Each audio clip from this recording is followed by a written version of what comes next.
계시록 22장 1절에서 3절입니다.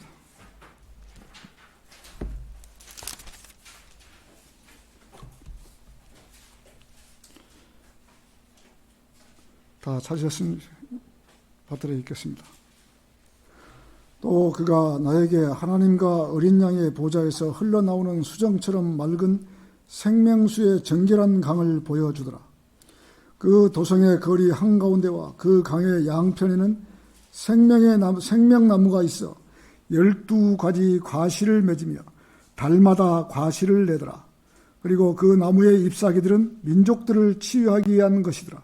다시는 저주가 없고 하나님과 어린 양의 보좌가 그 안에 있을 것이며 그의 종들이 그를 섬기리니라고 했습니다. 자, 잠시 이 말씀에 기름 부어달라고 기도하겠습니다. 만왕의 왕이시오 만주해 주신 위대하시고 거룩하신 아버지 하나님께 모든 영광을 돌려드립니다. 이렇게 주님 부활하신 주의 첫날에 주님 앞에 또 피로 사신 성도들을 한자리에 불러주셔서 영과 진리로 경배드릴 수 있는 모든 환경을 조성시켜 주셨습니다. 오늘도 저희들이 가장 낮은 마음으로 주님 앞에 엎드려서 말씀을 공부하고 주님께서 저희들에게 이루어 놓으신 사실을 하나하나 정확하게 알아갈 수 있도록 지혜를 허락해 주시기를 원합니다.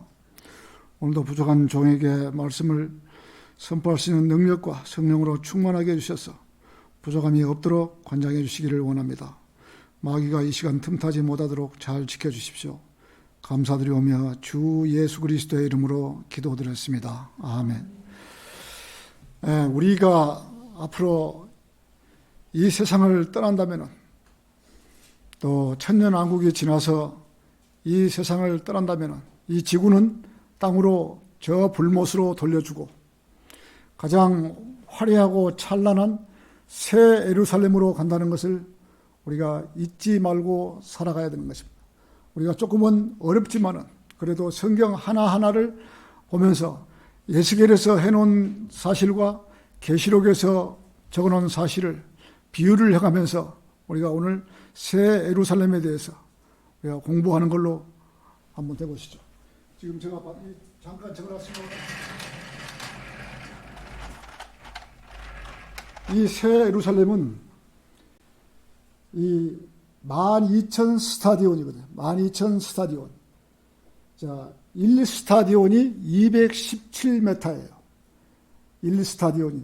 그래서 12,000 스타디온을 풀면은 2,604km가 되거든요. 자, 가로, 세로가 모두 다 2,604km예요.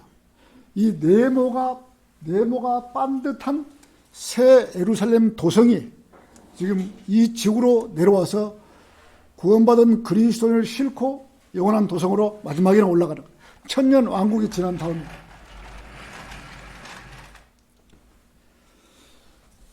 이것을 알고 자, 오늘 시작하겠습니다. 자, 세상에는 아름다운 곳이 많이 있으며 아름다운 경치, 예쁜 집, 멋진 호수, 하나님의 피조 세계는 아름답기에 우리는 종종 찬송가 참 아름다워라 주님의 세계는 이라고 찬송가를 부르곤 합니다.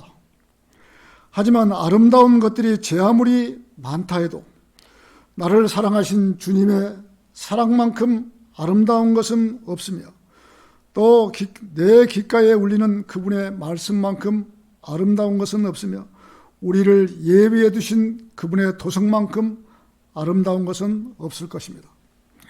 아침 햇볕에 반짝이는 풀잎의 이슬이 제 아무리 영롱하다고 한들 피를 흘리신 그분의 핏방울만큼 아름답겠습니다. 자, 베르사유 궁전이 제 아무리 웅장하다고 한들 내가 들어갈 저 하늘의 궁전만큼 찬란하겠는가? 성경에는 2개의 시온이 있다고 있습니다. 두 개의 시온이 있습니다. 하나는 지상의 예루살렘을 말하고 또 하나는 저 하늘에 있는 도성입니다. 우리가 궁극적으로 들어갈 도성은 저 북편, 우주의 절대 북쪽에 위치한 하늘나라인 것입니다. 하늘에 있는 새 예루살렘은 우리의 영원한 집인 것입니다. 자, 새 하늘과 새 땅이 펼쳐질 때 그 도성은 하늘에서 내려올 것인데 그 아름다움은 요한계시록 21장과 22장에 잘 묘사되어 있으며 새 예루살렘은 황금과 진주와 빛이 가득한 곳, 생명수와 12과실과 의로운 성도들이 넘치는 곳, 무엇보다도 더 우리 구주 예수 그리스도께서 영원히 함께 하시는 곳이다. 그곳의 아름다움은 이 세상의 어떤 언어로도 완벽하게 설명할 수 없을 것이며 참으로 하늘나라는 여러분이 무엇을 상상하든지 그 이상이 될 것입니다. 제가 지금 설교하기 전에 이 예루살렘이 두 개가 있거든요. 하나는 이스라엘의 천년 왕국 때 예수님이 앉아서 통치하실 예루살렘과 또 새 예루살렘은 이와 같이 지금 네모가 정사각형 다이아몬드식으로 되어 있는 이 새 예루살렘이 천년 왕국이 지난 다음에 우리가 가서 살아야 될 곳입니다. 이곳은 금으로, 도로도 금으로 되어 있어요. 보석으로 되어 있고 12문도 진주로 되어 있고 온통 금과 보석으로 되어 있는 집이에요. 이 집에 지금 우리가 가서 지금 소망을 갖고 지금 기다리면서 살아가는 거죠.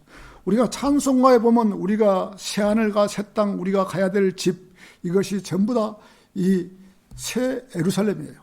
그래서 우리는 희망을 갖고 새 예루살렘에 간다는 그런 포부감과 기대감을 갖고 영원토록 살아갈 그런 자리예요.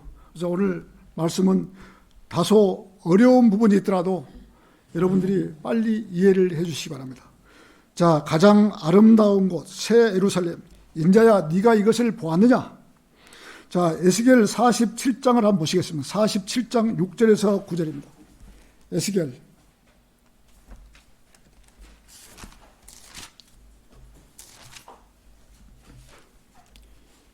에스겔 47장 6절에서 9절입니다.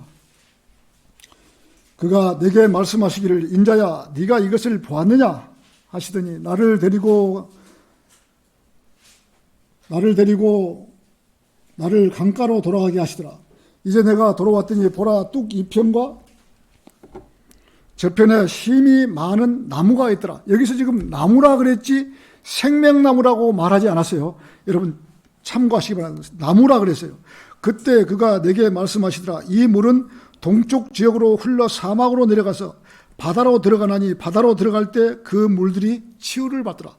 지금 이 천년 왕국에서 그 도성에서 흘러나오는 물이 이 지구에 전체적으로 번질 때 이 지구의 물은 깨끗하게 되는 거예요. 온 이 우주가, 이 지구가 깨끗하게 그 물로 인해서 깨끗하게 되는 거예요. 그래서 지금 우리가 지금 플라스틱이니 뭐니 강이 더럽고 어쩌고 그런 것은 천년 왕국 때 다 깨끗하게 정화가 되는 거예요. 그것이 예루살렘에서 흘러나온 물 때문에. 자, 9절. 이 강물이 이르는 곳마다 살아있고 움직이는 모든 것들이 살 것이라. 또 이 물이 거기로 들어가므로 거기에는 매우 큰 고깃대가 있으리니 이는 그 물들이 치유될 것이며 강이 흐르는 곳에는 모든 것이 살 것이라. 그 밑에 12절을 한 번 더 보시죠. 자, 뚝 위에 강가로 이편과 저편에는 양식이 될 모든 나무가 자라고 그 잎사귀들은 시들지 아니하며 그 과실도 다하지 아니하고 달마다 새로운 과실을 내리니 이는 그 물이 성소에서 나옵니다. 또 과실은 양식이 되고 그 잎사귀는 약이 될 것임이라. 천년왕국에서는 지금 이렇게 지금 되는 거예요. 지금 천년왕국의 하나의 요거는 예표고 영원한 세계 새 예루살렘에 가서 또 이러한 것이 하나 더 있다고 생각하면 되는 거예요. 계시록에서 나오는 것은 지금 새 예루살렘에서 우리가 살 곳에 대해 설명하고 이 에스겔에서는 지금 천년 왕국에서 이루어질 것을 지금 설명을 해 놓으신 거죠. 자, 여기에서 나오는 천년 왕국 때 나무와 오늘 본문 말씀에서 나오는 나무가 서로 다르기 때문에 우리는 에스겔에서 나오는 나무와 강물들과 계시록에서 나오는 나무와 강물을 알고 넘어가야 합니다. 먼저 에스겔에서 나오는 나무와 강물들은 인자야 네가 이것을 보았느냐 하시더니 나를 데리고 나를 강가로 돌아가게 하시더라. 이제 내가 돌아왔더니 보라 뚝 이편과 저편에 심이 많은 나무가 있더라. 강 양편 뚝에 많은 나무들이 무성하게 줄지어서 있으며 성경에서 강가에 심겨진 나무는 복 있는 그리스도인을 비유로 말하고 있다. 강가에 심은 나무가 이 얼마나 복 있는 나무입니까? 그래서 그리스도를 예표로 하고 있는 거예요. 자, 시편 1편 1절에서 3절에서는 복 있는 사람은 악인들의 관계에 따르지 아니하며 죄인들의 길에 서지 아니하며 조롱하는 자들의 자리에 앉지 아니하노다. 그의 즐거움이 주의 법에 있으니 그가 주의 법을 주야로 묵상하는도다. 그는 강가에 심겨진 나무 같아서 계절을 따라 열매를 맺으며 그의 잎사귀도 마르지 아니하리니 그가 무엇을 하든지 번성하리로다. 다윗은 시편 1편 1절에서 3절처럼 이렇게 노래를 했습니다. 에레미야 17장에서도 하나님을 신뢰하는 그리스도인이 모습을 강가에 심겨진 나무에 비유해서 아름다운 말씀이 나옵니다. 에레미야 17장에서 주를 신뢰하고 그의 소망을 주께 두는 사람은 복이 있도다. 그런 물가에 심겨진 나무와 나무가 강가에 그 뿌리를 뻗친 것 같아서 더위가 와도 걱정하지 않고 그 잎이 푸르러 가뭄의 해도 염려하지 않고 열매를 맺는 것도 그치지 아니할 것이며 이에 따라서 하나님을 신뢰하지 않고 인간을 신뢰하는 사람에 대하여는 성경은 이렇게 말씀합니다. 에레미야 17장 5절에서 6절 주가 이같이 말하노라. 사람을 신뢰하는 사람과 육신을 그의 무기로 삼는 사람과 그의 마음이 주로부터 떠난 사람은 저주를 받으리라. 그런 사막의 희스나무와 같이 되어 좋은 일이 오는 때를 알지 못하고 광야와 소금 땅과 사람이 살지 않은 바싹 마른 곳들에 거하리라. 하나님을 신뢰하는 사람은 강가에 심겨진 나무처럼 걱정하지 않고 염려하지 않고 살게 되고 열매 맺는 것도 그치지 아니할 것이라고 말씀합니다. 그렇다면 이 세상에서는 자신에게 돌아올 복을 놓치고 사는 그리스도인이 무수히 많다는 얘기가 됩니다. 이 세상에 걱정하지 않고 염려하지 않고 열매를 맺는 것도 그치지 않는 그리스도인들보다도 그렇지 못한 그리스도인이 훨씬 더 많은 게 사실인 것입니다. 이 얼마나 애석하고 억울한 일입니까? 강가에 심겨진 나무와 같이 복을 누리고 살아가야 합니다. 만일 그렇지 못한다면 그것은 하나님을 신뢰하지 못하고 있는 것입니다. 에스겔 47장 8절에서는 그가 그때 그가 내게 말씀하시더라.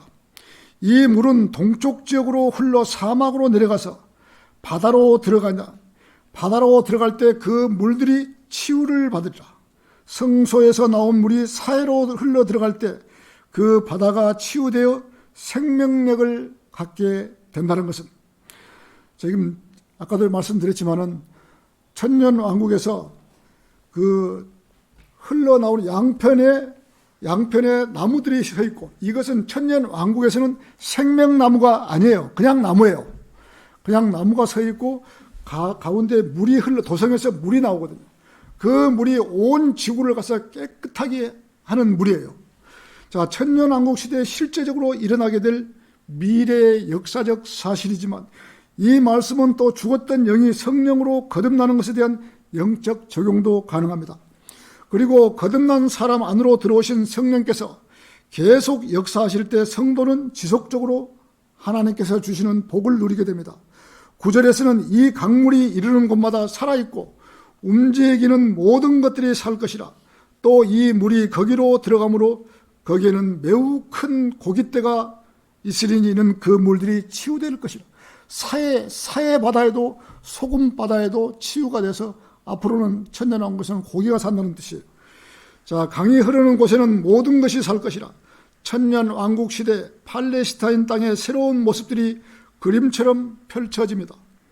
천년왕국 시대의 이러한 모습들을 여러 가지 점에서 영원 시대의 모습들과 비슷한지라 많은 성경학자들이 계시록 21장을 천년왕국 시대로 끌어내려 설명하는 오류를 범하고 있는 것입니다. 그러나 이 두 세대 사이에는 분명한 차이점들이 있습니다. 가령 한 예로 우리가 지금 에스겔 47장에서 나오는 강을 보십시오.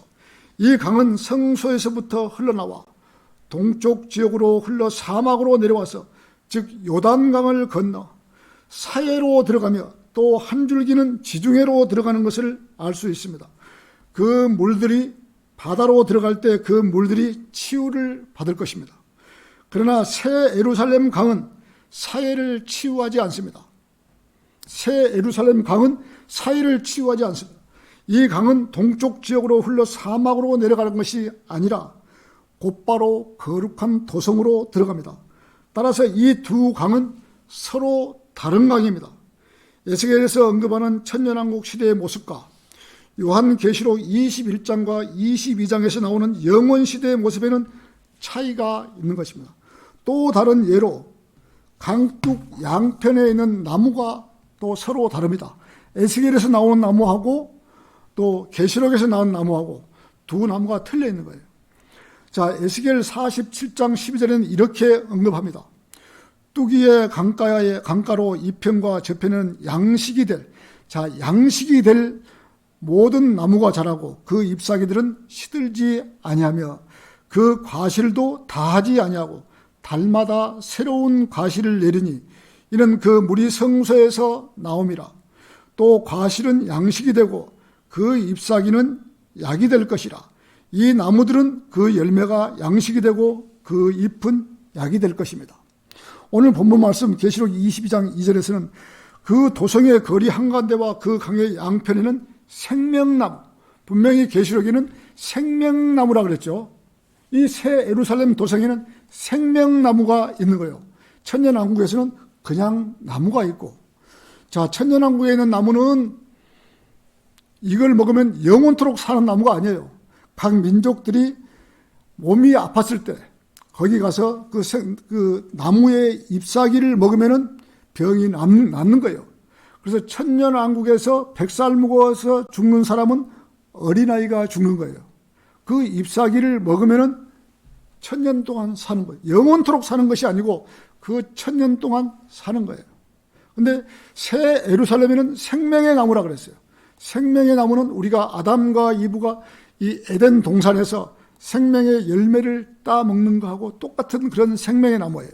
새 예루살렘 생명의 나무는. 자, 에스겔에서 묘사되고 있는 천년왕국 시대의 예루살렘은 지상에 있는 도성입니다. 자, 요한계시록 21장에서 언급하는 새 예루살렘은 하나님께로부터 하늘에서 내려온 큰 도성 예루살렘을 말하는 것입니다. 계시록 21장 10절에서는 그가 영 안에서 나를 이끌어 크고 높은 산으로 가서 그 큰 도성 예루살렘이 하나님께로부터 하늘에서 내려가는 것을 내게 보여주니라고 되어 있습니다.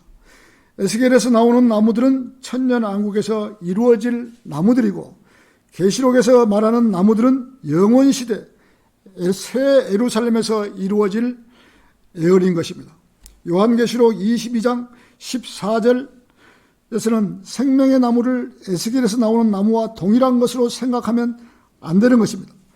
자, 많은 학자들이 에스겔에서 나오는 나무와 계시록에서 나오는 나무를 같은 것으로 말하고 있는데 그건 틀린 것입니다.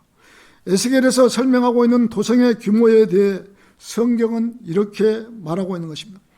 에스겔 48장 35절에서는 그 사면의 규격이 1만 8천이고 1만 8천이며 그날로부터 그 성읍의 이름이 주께서 거기 계신다고 하셨습니다. 그래서 천년왕국의 이 도성은 18,000이라는 거예요. 18,000. 그렇다면 계시록에 나오는 새 예루살렘 규모는 어떤가? 계시록 21장 16절에서는 그 도성은 네모가 반듯하며 길이와 너비가 같더라. 그러므로 그가 갈대로 그 도성을 측량하니 1만 2천 스타디온이요 길이와 넓이가 같더라. 에스겔에서 언급하는 천년왕국 시대의 성읍은 그 규모가 요새로 치면 9평방, 9평방 마일에 불과하며 요한계시록 21장에 나오는 새 예루살렘은 무려 1200에서 1500평방 마일이나 됩니다. 이 도성이 서로 다르다는 것은 이 규모만으로도 큰 차이가 나는 것입니다. 그래서 지금 에스겔에서 말하는 천년왕국 규모하고 새 예루살렘, 이 새 예루살렘 도성이 지금 12,000 스타디온이니까 1스타디온에 217m라 그러면 2,604km예요. 한 면이. 자, 여기서 부산까지가 약 한 450km 되니까 2,604km 되면 한 4배 정도 더 가는 그런 정사각형 도성이 자, 천년왕국이 끝나고 이 지구로 내려와서 이 행성을 타고 올라가는 거예요. 새 예루살렘에는 지금 모든 것이 금과 보석으로 지어진 거예요. 그런가 하면 또 예루살렘 높이를 가진 입방체는 높이와 길이와 가로, 세로 높이가 다 똑같은 거예요. 저기는 지금 도성들과 전혀 다른 특이한 도성입니다. 이 두 도성은 서로 다른 도성입니다. 에스겔 45장 46절에서는 성전 제사가 다시 드려지는 것을 볼 수 있습니다. 그러나 요한계시록 21장에서는 새 예루살렘에는 성전 제사가 다시 드려지는 것을 볼 수가 없는 것입니다. 새 예루살렘에는 제사가 드려지지 않아요. 자, 계시록 21장 2절에서는 내가 보니 성 안에는 성전이 없더라. 이는 전능하신 주 하나님과 그 어린 양이 그곳의 성전입니다. 이처럼 천년왕국에서 건설될 새 성읍과 영원시대의 하늘에서 내려오게 될 새 예루살렘이 서로 다르다는 것을 잘 알아야 하는 것입니다.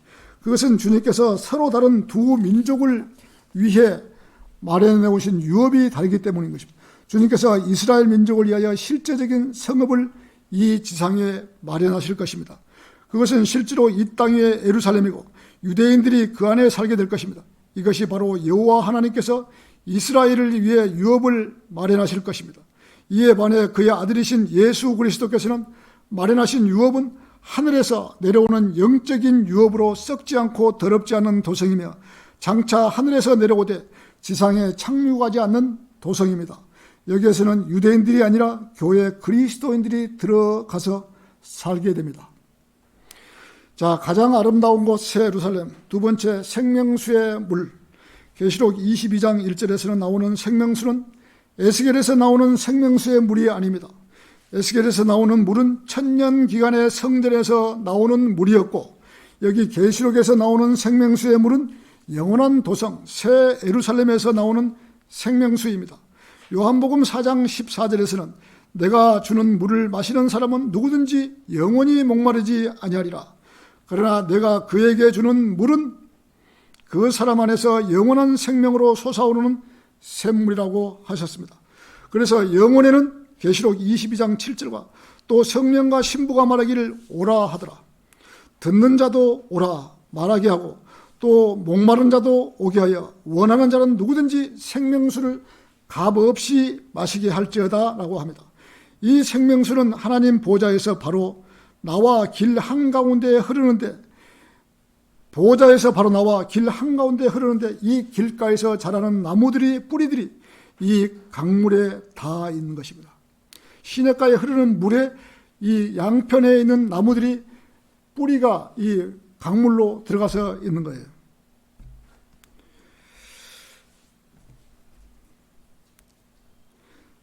그러나 자, 이 구절은 에스겔 구절과 비슷해서 사람들은 같은 구절로 생각합니다. 지금 많이 헷갈리는 것은 에스겔에서 나오는 이 천년왕국 도성하고 새 예루살렘 도성하고 강도 틀리고 나무도 틀리고 제사도 틀리고 다 틀려 있는데 이거를 지금 천년왕국에서 지금 도성이라고 생각하면 큰 누를 범할 수 있어요. 자, 에스겔 47장 12절에서는 그 잎사귀는 약이 될 것이라고 했고 계시록 22장 2절에서는 그 나무의 잎사귀들은 민족들을 치유하기 위한 것이라고 하니 이 두 나무가 같다는 생각이 자연스럽게 드는 것입니다. 그러나 사실은 영원에서 일어날 모형이 천년 왕국 기간의 땅에서 이루어지는 것입니다. 많은 사람들이 이 두 구절을 같은 것이라고 생각하는데 자, 르카 목사님은 이 두 구절을 완전히 분리를 시키고 있는 것입니다. 그 차이들을 주목하면 두 도성이 같지 않음이 분명합니다. 에스겔 44장은 내인이 제사장들이 출입하는 문자재이고 지상의 성소이고 문자적인 지상의 성전입니다. 에스겔 44장 15절에 그들은 자기들이 경배하는 문자적인 성전에서 경배해드리는 천년왕국 기간에 지상에 세워질 문자적인 성전을 말하고 있습니다. 이 성전을 마음에 새기면서 계시록을 보면 기본적인 것들이 확실하게 다르다는 것을 알 수 있습니다. 계시록 22장에 성전이 없습니다. 하지만 에스겔에는 성전이 있습니다. 계시록에는 성전이 없기 때문에 섬기는 직분이 레인이나 제사장 그의 아들들이 없습니다. 계시록에는 없거든요. 계시록의 이 도성은 에스겔에 나오는 도성과 규모가 다릅니다.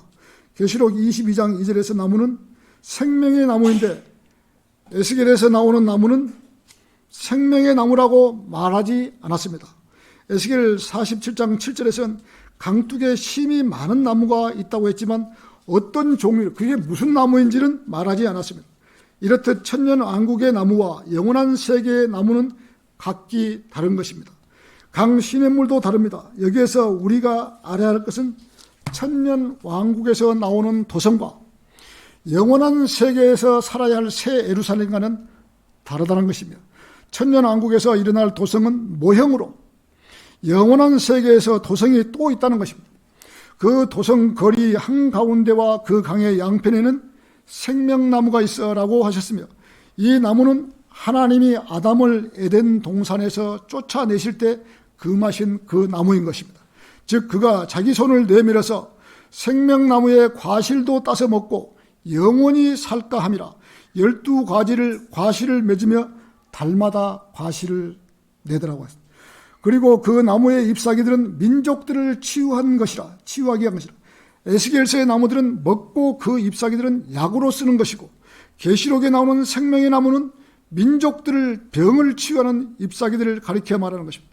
민족들은 이스라엘과 구분이 됩니다.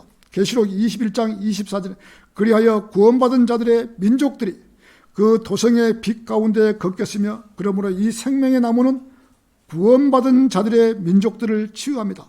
영원한 세계에서도 땅의 민족들이 있을 텐데 그들의 영광과 존귀를 새 예루살렘의 12문을 통하여 가져옵니다. 여러분 이해하시겠어요? 지금 조금 이 새 예루살렘에도 이 12진주문이 있어요. 한쪽에 세 문씩이 있어가지고, 내가 그 영원한 도성에서 지금 처음부터 말한다면은 천년 왕국에서 영원한 세계로 넘어가는 백성들, 우리가 아닙니다. 우리는 그리스도의 신부이기 때문에 우리가 살 집은 새 예루살렘이지만은 천년 왕국에서 살아서 그 바다에 같이 모래같이 많이 따라가서 지옥으로 가는 사람 말고 남은 사람이 천년 왕국으로 들어갈 때 이 생명의 나무를 한 번은 먹어야 되거든요. 그래서 지금 그 들어가는 백성들, 천년 왕국 백성이 영원한 세계에 들어갈 때 그 백성들이 이 생명의 나무를, 새 예루살렘에 있는 생명의 나무를 한 번은 먹어야 되는 거예요. 지금 천년 왕국하고 영원한 세계 두 개를 설명하니까 지금 많은 지금 헷갈리는 것 같은데, 그렇지가 않고 천년 왕국은 천년 왕국대로 생각하고 영원한 세계는 천년 왕국의 백성이 넘어가서 그 백성이 12별자리에 다 차고 나오면은 한 성단이 1000억 개가 넘는 그 성단이 또 그 성단이 1000억 개가 더 있는 거예요. 거기서 사람들이 이 천년왕국 백성이 넘어가서 영원한 백성들이 이 성에, 이 별에서 살다가 그 별에 꽉 차면 다른 별로 넘어가고 다른 별로 넘어가고 영원토록 하나님께서는 그렇게 지금 계획을 해주시는 거예요. 지금 조그마한 별에서 뭐 사는 게 아니라 12궁성, 좀 있으면 이제 말하지만 12궁성에 차고 놓으면 각 성단들로 가서 영원토록 그 백성들을, 천년왕국 백성들을 살리려고 지금 하나님께서 계획하고 계신 거예요. 지금. 이 계획에 우리가 지금 이 새 예루살렘의 신부로 지금 들어가는 거예요. 지금. 우리가 신부로. 우리는 정말로 축복받은 사람들이에요. 이 교회 은혜 시대 때 구원받은 사람은 이 신부고 새 예루살렘으로 들어가는 거예요. 그 나머지 백성들은 각 별에서 별로 영원 뭉토록 살기 위해서 지금 하나님께서 그리 계획을 하시고 지금 우리 인간을 창조하고 인간을 여기 살리고 이렇게 해서 앞으로 계속 그 길을 열어놓고 꾸며갖고 지금 들어가는 거예요. 지금. 자, 왜 12분인가? 하나님은 통합의 하나님이 아니시고 그분은 분류자이십니다. 신명기 32장 7절에서 9절에서는 그분께서 이스라엘 자손의 수에 따라 백성들을 경계를 정하셨으니 이는 주의 분깃은 그의 백성이요 그분의 백성이요 야곱은 그분의 유업의 몫입니다. 그래서 이 땅의 나라들은 12경계로 나누어질 것입니다.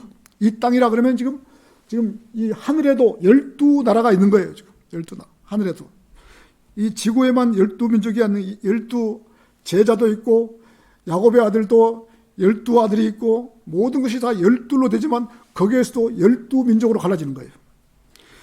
자, 그래서 이 땅의 나라들은 12경계로 나누어질 것입니다. 하나님께서 나라들을 내릴 때 하나님께 나라를 12민족을 갈라놓고 딱 내려다 보실 때 각 나라는 이스라엘 12지파를 대표합니다. 그것이 전부가 아니며 1년은 12달이고 민족들을 12나라로 만들 것입니다. 계시록 22장에 12개의 문이 있는 이유는 새 예루살렘의 각 문을 통해 들어갈 12민족이 있기 때문이며 민족들이 그들의 영광과 존귀를 새 예루살렘으로 가져올 때 그들은 이 문을 통과하는데 문은 12개입니다. 이것은 거기에 들어가는 사람들이 그들이 태어난 달에, 내가 1월 달에 태어났으면 1월 달 문으로 들어가고 그 태어난 달 문으로 들어가는 거예요. 자, 그리스도인은 태어난 달에 들어가고 뜻합니다. 계시록 21장에서는 그리스도인들은 자, 예수 그리스도와 같은 모습으로 새 예루살렘에서 살게 됩니다. 그들은 도성의 문으로 들어가지 않는데도 이미 거기에 있는, 우리가 지금 거기에 있는 것이죠. 나중에는. 자, 지금 구원받은 사람들은 영생을 얻기 위해서 자, 생명나무를 먹을 필요가 없는 것이죠. 지금 우리의 시대 때죠. 그들은 예수 그리스도를 영접했을 때 영생을 얻었기 때문에 지금 우리 구원받은 사람들은 이 영생을 소유한 것입니다. 그 아들이 있는 자는 생명이 있고 하나님의 아들이 없는 자는 생명이 없느니라. 요한일서 5장 12절에서는 영혼에서 생명의 나무를 먹게 될 두 부류가 있는 것입니다. 첫 번째 땅에 있는 우리 혈과 육을 가진 민족들로 그들이 태어난 이후에 영혼에서 죽게 될 때 모두 생명의 나무를 먹어야 합니다. 둘째, 환란과 천년 왕국 기간을 거친 세대로 천년 왕국에서 영혼으로 들어갈 때 생명의 나무를 먹어야 합니다. 그런 후에 그들 자손은 영생을 소유하고 태어날 것입니다. 영혼에서 태어난 자손도 이 생명의 나무를 먹어야 한다는 일말의 가능성도 있는 것입니다. 자, 계시록 22장 14절에 15절은 그의 계명들을 행하는 자들은 복이 나니 이는 그들이 생명나무에 대한 권리를 가지며 또 그 문들을 통하여 도성 안으로 들어가게 함이라. 그러나 개들과 마술사들과 음행하는 자들과 살인자들과 우상숭배자들과 누구든지 거짓말을 즐겨 행하는 자는 모두 성 밖에 있으리라. 환란 기간과 천년 왕국을 통과하는 사람은 영원한 세계에 들어가면 생명의 나무를 먹지 않는 한 죽는다는 것입니다. 모세는 신명기 34장에서 죽어 장사 지냈지만 마태복음의 17장의 변행산에서 나타났으며 계시록 11장에서는 이 땅에 돌아와서 다시 죽는데 그의 시체가 3일 낮과 3일 밤을 길바닥에 놓였다가 목이 다시 붙어 엘리야와 모세가 함께 하늘로 올라갑니다. 이것처럼 성도가 환란 때 죽으면 환란 끝에 부활했다가 천년 왕국으로 들어가서 다시 죽는다는 것을 알 수가 있는 것입니다.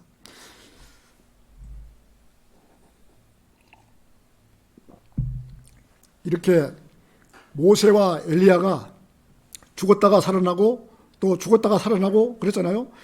모세와 엘리야는 또 7년 대환란 마지막에 또 나와서 또 목배임을 당하잖아요. 여러분 생각해보세요. 한 번 하늘에 갔다가 온 사람이 부활한 몸이 다시 죽게 되는 거예요. 성경에. 이런 문제 때문에 제가 그 신학 공부하면서 많은 그런 대화를 많이 했거든요. 아니 부활한 사람의 몸이 어찌 다시 지구에 내려가서 또 죽을 수 있냐? 어떻게 죽을 수 있냐? 그렇게 우리가 공부도 하고 개인적으로 막 대화도 하고 그랬지만은 지금 모세와 엘리야가 갔다가 다시 내려와서 목배임 받고 죽었잖아요. 환란 성도도 환란 때 목배임을 받고 환란 성도 갔다가 다시 내려와서 이 천년간을 살면서 잘 못하면 죽는다는 것이에요. 이 환란 성도도. 근데 우리하고는 틀려요. 우리는 다시 죽을 수가 없어요. 자, 우리는 신부이기 때문에 우리는 죽을 수가 없지만 환란 성도는 다시 죽을 수가 있다는 것이죠. 그러면 그 사람들은 어디서 나오냐? 자, 마지막 백보자 심판돼서 저주의 부활과 생명의 부활 두 가지로 나올 때 생명의 부활로 나오는 거예요. 그래서 영원한 도성으로 올라가는 거예요.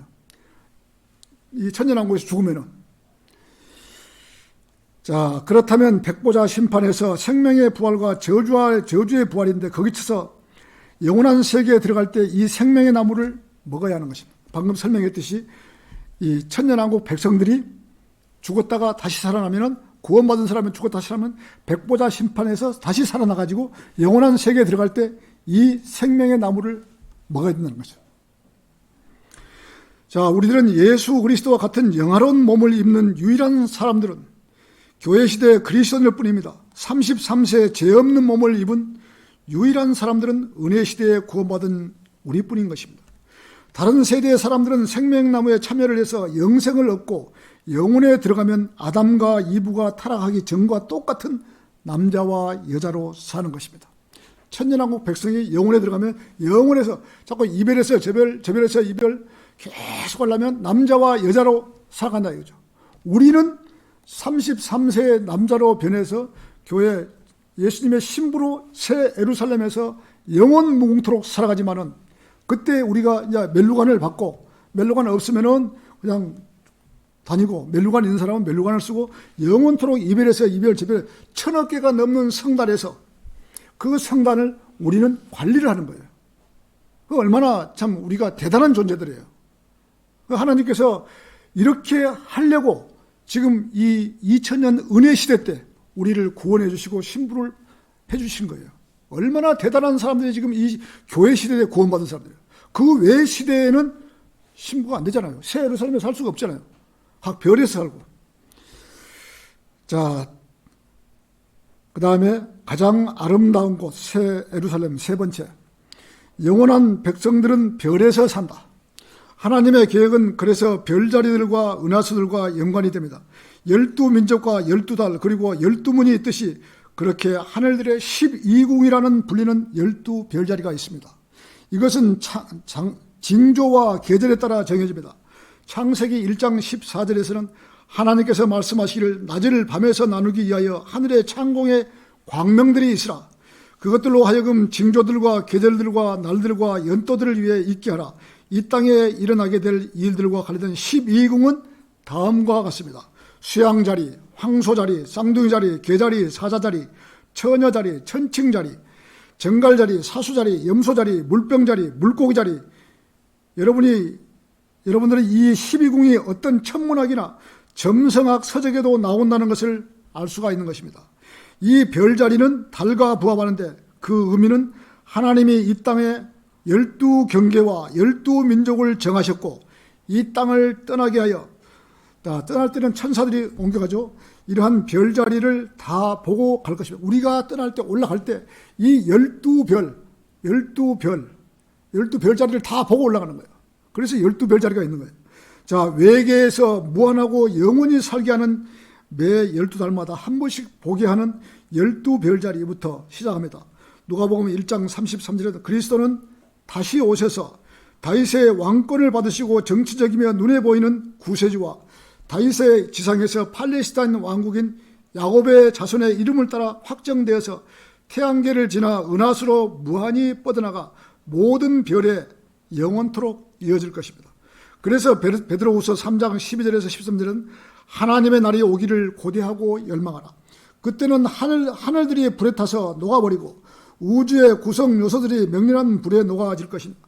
우리는 그 약속대로 의가 거하는 새 하늘과 새 땅을 기다린도다. 그래서 의는 새 땅뿐 아니라 새 하늘에도 거합니다. 여기에 함축된 뜻은 엄청납니다. 하나님께서 인류를 퍼지게, 사람들을 퍼지게 하여 전 우주에 무한히 채우시려는 의미인 것입니다. 그의 통치권과 평화는 끝없이 증가하리라고 말합니다.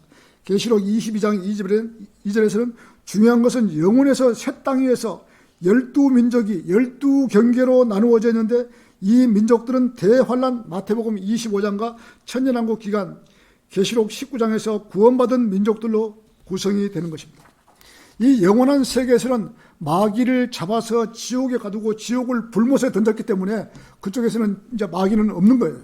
영원한 세계에서는. 그래서 하나님께서 이 지금 사람들을 그 영원한 별에서 살리려고 지금 이렇게 지금 노아의 물로 홍수로 멸할 때 다 멸하지 않고 그래도 8사람을 살려서 지금 씨를 살려두어서 이렇게 만드는 것이죠. 자, 이 우주, 크나큰 우주에서 하나님 혼자 천사들만 산다고 생각해 보십시오. 얼마나 재미없겠어요. 그래서 하나님께서 이 계획을 가지고 사람들을 번성시켜서 천년왕국에서 지옥으로 보낼 사람은 보내고 영원한 세계에 갈 사람은 간출해서 영원한 세계에 들어가면서 생명의 나무를 먹게 하고 그 영원토록 그 별에서 별에서 영원 무궁토록 살리려고 하나님께 계획을 딱 해주시고 지금 성경에 기록하고 지금 우리에게 지금 이렇게 하면 이렇게 복을 주고 이렇게 하면 이렇게 한다. 지금 하나부터 열까지 차근차근하게 다 이루고 놓는 거예요. 사람들이 그걸 모르는 것이죠, 지금. 이런 원대한 계획이 있다는 것을 모르고 그냥 눈앞에 보이는 것만 갖고 돈 몇 푼에 그냥 징얼징얼대고 이런 지금 세상이에요, 지금. 이 세상이 끝나면은 7년 대환란 올라갔다가 내려와서 천년왕국에서 자, 우리가 고을들을 다 막고 고을들을 동장, 청장, 구청장, 시장, 대통령 다 막고 천년왕국이 끝나면은 그 천년왕국 백성과 살아서 올라가는 백성과 함께 영원한 세계에 가서 우리는 새 예루살렘은 도로가 금으로 되어 있어요. 도로가 금으로 되어 있고 한 사람이 방을 15개 정도 지금 차지하는 거거든요. 한 사람이. 이런 저택에서 우리가 영원무궁토록 살아갈 희망을 갖고 살아야 되는데 다 눈앞에 보이는 것만 살고 있으니 얼마나 참 안타깝습니까? 자, 이 구원은 민족들은 새 예루살렘에 들어가 영생을 얻기 위해 생명나무를 먹고 영혼에 들어가자 재생산하여 아이들을 다시 놓고 무한히 번성하는데 외계로 나아가서 먼저는 12궁의 12별자리에 거주하고 그 후에 그들은 거기서 더 멀리는 외계로 나가서 살게 됩니다.